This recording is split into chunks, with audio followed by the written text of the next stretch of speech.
Spoštovani gledalci, cenjene gledalke, med največje glasbene inštrumente našega časa vsekakor sodijo orgle. Najpogosteje jih srečamo v cerkvah, redkeje pa v koncertnih dvoranah. Pravo nasprotje orgel pa so orglice, saj te sodijo med najmanjše inštrumente.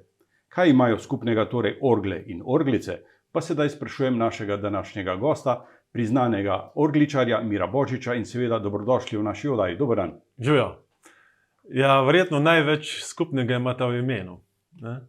Izhaja pa beseda orglice, je bila prvotno beseda za te star slovenski inštrument trstenke, ki so zložene z ene strani in izgledajo v bistvu kot orglice.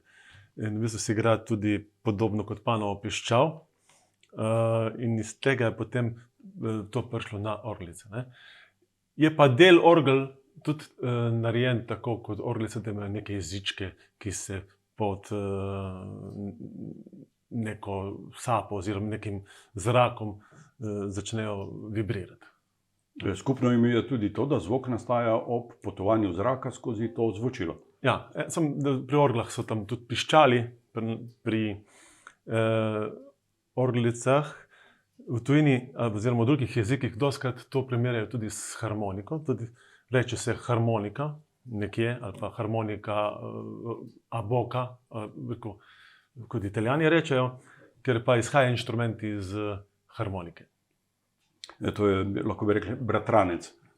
Lahko bi rekli. Najprej je bila harmonika, potem pa je mogoče čez par let je nekdo tiste jezičke razstavil in zložil na nekako drugačen način in so postale to orglice oziroma ustna harmonika. Ja, s seboj v studiu ste prinesli nekaj vaših ustnih harmonik, orglic. Po čem se pravzaprav ločijo? Nepoznavci bi na prvi pogled videli samo, da so različnih velikosti. Pa najbrž ni samo to. Obstaja več različnih orglic, pa ustnih harmonik. Ustna harmonika se ponovadi bolj uporablja v tem koncertnem, kako bi rekel, svetu. In tu ponovadi so te koncertne, so te kromatične, ki v bistvu je nek inštrument, ki je dosti podoben vsem ostalim, se da pravzaprav na podoben način igrati različne skladbe, pa diatonične. Obstaja še kup drugih zvrstin, ki jih pa jaz ne igram, kot so bas, pa mogoče bas orglice ali pa neke posebne take velike orglice, ki so v bistvu za spremljavo. Jaz pa imam tukaj zraven še diatonične orglice, ki so pa pač uglašene v neki tonaliteti, v nekem duru, pa se več ali manj v tistem duru igra, oziroma s posebnimi tehnikami se da tudi kaj več narediti. Kakšni pa so razponi? Je to sopranski inštrument načeloma? Ja, bi lahko rekel, da je zelo različno, da ima od soprana do basa. Te velike imajo 4 oktave, kar je približno nekaj takega kot pri flavtu. Te manjše pa 3 oktave, kar je v bistvu kar dosti.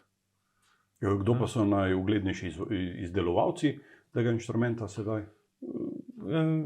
Najbolj znana je ta firma Hohner iz Nemčije. Obstaja potem še Suzuki iz Japonske. Zraven se pa pojavljajo tudi razni rokodelci, ki iz teh obstoječih naredijo še pravzaprav nekako boljš kust, kako se reče, ročno izdelan ali pa kako prilagojen, mogoče tudi posameznemu izvajalcu prilagojen inštrument. Vaše prve orglice, najbrž se jih spominjate, kdaj so bile, katere znamke? Kitajske, stric mi jih je prinesel za rojstni dan, mogoče ko sem imel 8 let, ene take kitajske. Moram reči, da zdaj verjetno ne bi znal več igrati na njih. So bile preveč preproste? Ne vem, nekaj, kome je kaj šlo ven. Ampak dovolj, da vas je za... Dovolj takrat, da sem nekaj začel. Da sem neke napeve, neke skladbice se probal naučiti. V vaši karieri ste nastopali s simfoničnimi, pihalnimi, komornimi orkestri v različnih zasedbah. Katera kombinacija vam je bila najbolj prava? Meni se je zmeraj fajn zdelo, ko smo igrali tako komorno muziko, ne? Da niso samo orglice pa klavir ali pa da je mogoče več inštrumentov. To kot tisti kvartet, ko smo imeli, se pravi čelo, flavta, klavir, orglice, da v bistvu nekako ustvarjaš skupni zvok. Je pa sigurno, da igrati z nekim orkestrom v neki veliki koncertni dvorani je, rečemo, kot smo imeli koncert z Logaškim simfoničnim orkestrom Cantabile v Galosovi dvorani, je neko posebno doživetje. Ne?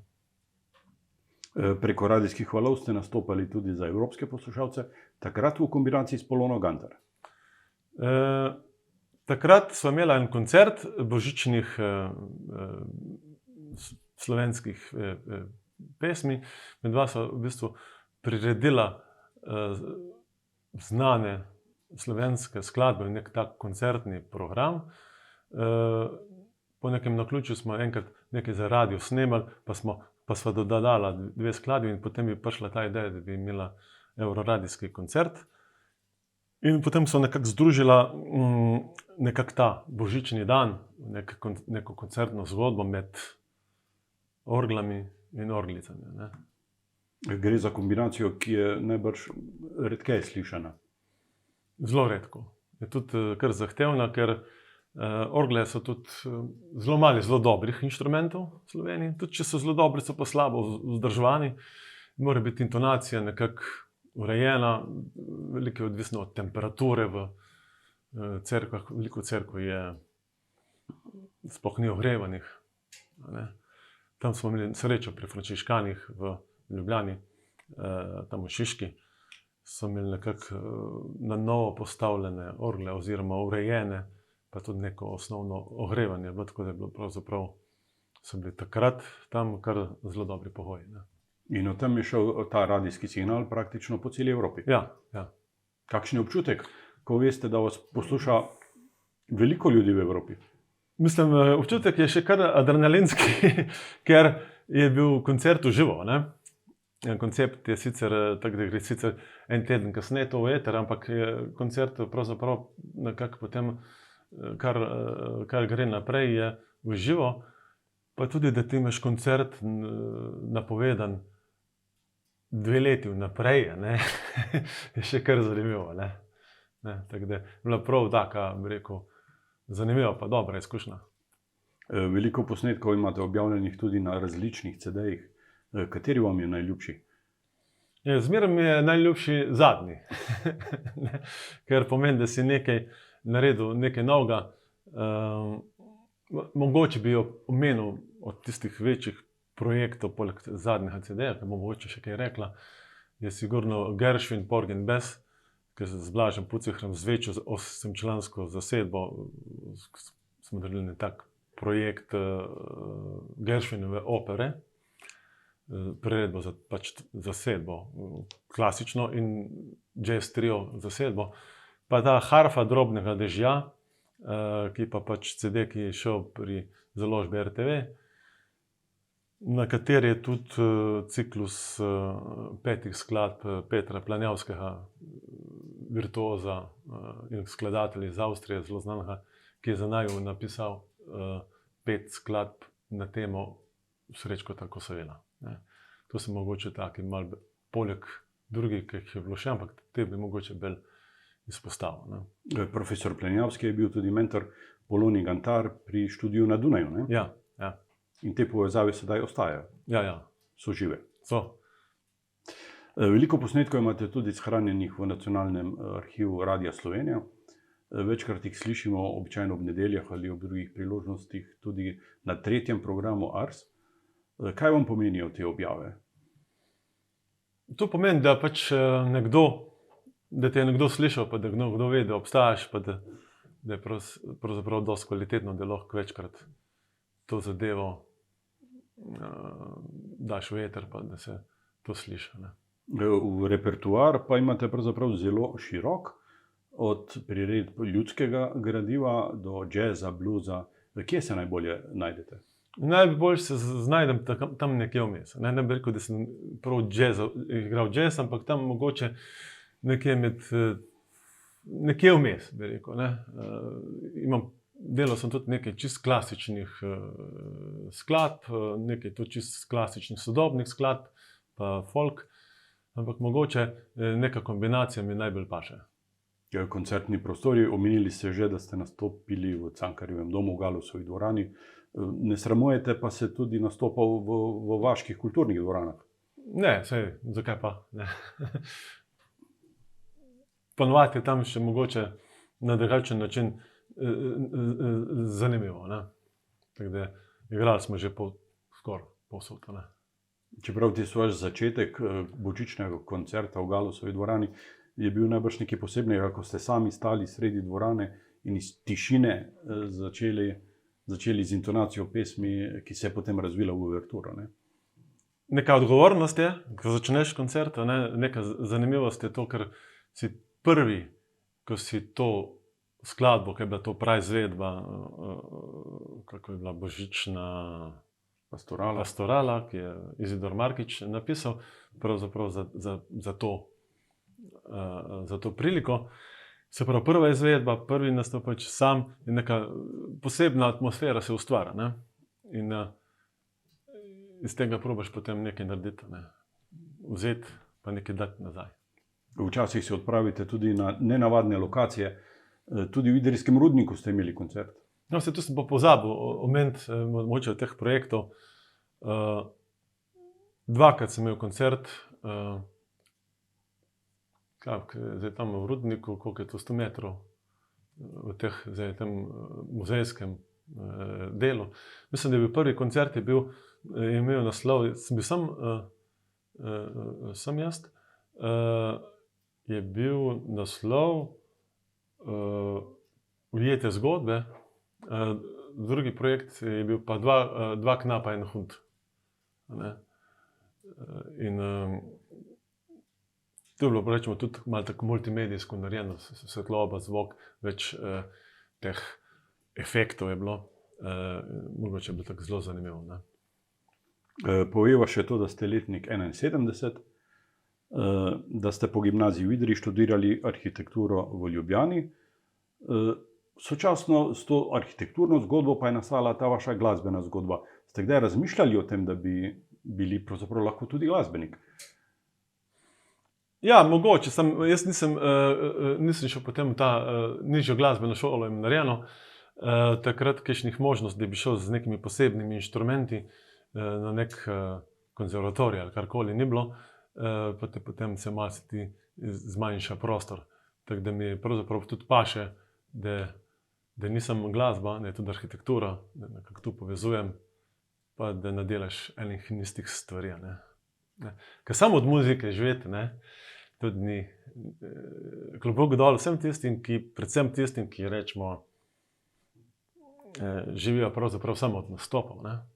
Tazga imamo, videli, kot je Marko Hatlek, da je toliko let si na neki scen, ki pravzaprav se preživljaš z nastopi, to je kar težko. Je treba kar veliko delati. Zadnje obdobje sodelujete z Benjaminom Barbaričem. Ja. Kje ste se pravzaprav našla? To je zanimiva zgodba, ker Benjamin Barbarič je, rečemo tako, iz mlajše generacije odličnih glasbenikov. Igra kitaro, 12-strunsko kitaro, še mogoče violino. Zanimajo ga različni stili, klasično izobražen, pozna pa predvsem te tudi vzhodnjaške ritme, vzhodnjaške mikrotonalne, ko bi rekel, postope. In je po naključju moj sosed. V Ljubljani, v istem bloku živiva, tako da imamo vaje v moji kuhinji. Skupaj sta izdala sedaj tudi ta nov CD s posnetki, ki so res nastali v vaši kuhinji. Te prvi posnetki so nastali v najni kuhinji, ki so jih potem malo objavila, tako da nekje mora začeti. Za CD sva pa posnela v studiu Rudniks, tukaj v Idriji. So nam dali fantje na razpolago ta studio, sva tam posnela. Benjamin je to lepo zložil, ker tudi je tehnično usposobljen za to, da potem so pa pravzaprav še ta master, pa ti zaključek, so nam pa na RTV-ju pomagali Toni Jurca pa Miro Prljača, da smo pol prišli do nekega skupnega zvoka, ker smo zadovoljni vsi. Pa obliko sva sama skombinirala, on prvo stran je z drugo stran pa malo doma. Tako da sem zelo zadovoljen s tem izdelkom. No. Poznavalci ocenjujejo, da gre za neke vrste perfekcionizem. Strašno sta natančna. Ne vem, mogoče, ampak mogoče je to tak vtis, je pa dosti odprta glasba, ko bi rekel, izhaja iz avtorske glasbe, ki mi dva zmeraj nekaj dodava, vzamemo nekaj iz znanih skladb, kot so bili iz folk glasbe, predelava nekaj noter solističnih vložkov, proba biti pa nekako poslušljivo še zmeraj, ne. Tako da je mogoče to ni klasika, ne. Kako bi temu rekel, mogoče se najbolj podobno bi jaz temu rekel, da je nekakva vrsta celo kantavtorsko, ne. Samo da ni glasu, ni besedila, ne. Tako bi mogoče lahko tudi opredelil zadevo. Vajina glasba je dobila pot tudi na filmska platna. Prispevali ste nekaj glasbe za nov slovenski film. Ja, tam je bila zanimiva zgodba, pač ena ekipa tam z Grodne Radgone, ki moram reči, dosti uspešno dela.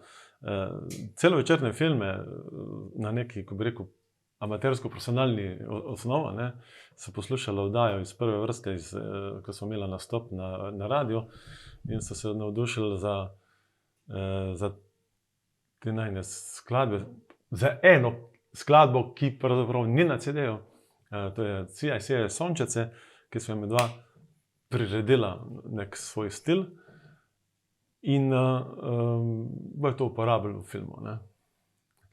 Na CD-ju je 12-strunska kitara, ne, in orglice z enim vložkom, ko bi rekel, tudi violine.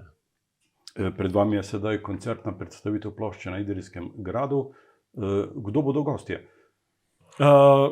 Gostje bojo še 3 mladi fantje iz te mlajše generacije odličnih glasbenikov, s katerimi tudi Benjamin nekako sodeluje v neki skupini, se rečejo Gugutke, ki špilajo ta, mogoče malo bolj ta etno balkansko, ko bi rekel, glasbo, ali celo rekel, mogoče vzhodnjaško. To je Gal Golob na basu, Luka Poljanec na tolkalih, pa Nec Poljanec na harmoniki, ne.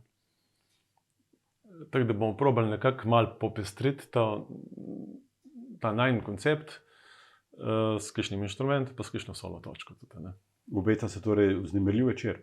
Ja, ko me čakam, upam, da bo lepo vreme, ne, pa da se ne bomo preveč ustrašili, mask, ne vem. V glavnem, mislim, da bo zelo zanimiv koncert, se ga veselim. Tako da ne bomo igrali samo skladb iz CD-ja, ali pa zgoščenke, bomo igrali tudi, vmes je nastalo že kup novih zadev, tako da bomo malo skombinirali, probali pričarati nekako neko vzdušje, ki je primerno za konec avgusta. Lepo. Miro Božič, hvala za obisk v našem studiu in hvala za ta pogovor. Hvala za povabilo. Vas, spoštovane gledalke in gledalci, pa sedaj vabim, da si skupaj ogledamo še videospot s posnetkom priredbe znane skladbe Erika Satija v izvedbi Mira Božiča in Benjamina Barbariča.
vsak. Ne?